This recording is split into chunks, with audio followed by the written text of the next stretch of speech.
नमस्कार, आचार्य मंत्रामध्ये तुमचं स्वागत आहे।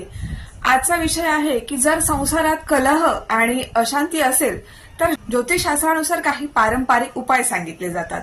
परंतु आपल्याला लक्षात घ्यायचं आहे की ज्योतिषशास्त्र हे ग्रहांच्या स्थितीवर आधारित असते, त्यामुळे हे उपाय मानसिक शांतता आणि सकारात्मक ऊर्जा वाढवण्यासाठी उपयुक्त ठरू शकतात। संसार सुखासाठी प्रामुख्याने शुक्र आणि गुरु या दोन ग्रहांचा विचार केला जातो। शुक्र हा वैवाहिक सुखाचा आणि प्रेमाचा कारक आहे। जर कुंडलीत शुक्र कमकुवत असल्यास पती पत्नींमध्ये असणारे आकर्षण कमी असतं, तर गुरु हा सौभाग्याचा आणि स्थिरतेचा कारक आहे आणि त्याच्याचमुळे घरात सतत कटकटी निर्माण होत असतात। तर ज्या घरांमध्ये सतत कटकटी निर्माण होत असतात, भांडणं होत असतात, तर त्यांनी हे उपाय करून बघायला काही हरकत नाहीये। पहिलं म्हणजे रोज सकाळी घराची फरशी म्हणजे लादी पुसत असताना थोडंसं मीठ टाकून लादी पुसायची, जेणेकरून घरातील नकारात्मक ऊर्जा नष्ट होते। संध्याकाळ झाल्यानंतर जेव्हा संध्याकाळची देवापुढे सांजवात केली जाते तेव्हा भीमसेनी कापूर जाळायचा आणि संपूर्ण घरभर फिरवायचा आहे। त्याच्या धुराने घरात असलेली नकारात्मक ऊर्जा घराबाहेर निघून जाते।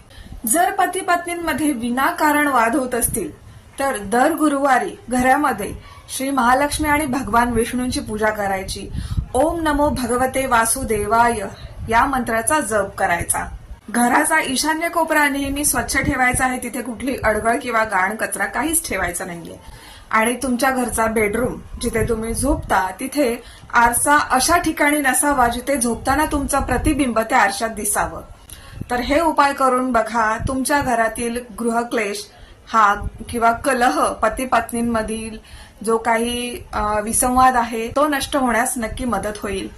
आणि हा झाला ज्योतिषशास्त्रानुसार उपाय, आध्यात्मिक उपाय। पण जर काही उपाय होतच नसेल हे करून सुद्धा, तर तुम्ही मॅरेज काउन्सिलरकडे जाऊन त्याच्यावरती काउन्सिलिंग घेऊ शकता। जर तुमचा जोडीदार येण्यास तयार नसेल तर तुम्ही एकटे सुद्धा जाऊन तुमच्या स्वतःसाठी काउन्सिलिंग करून घेऊ शकता।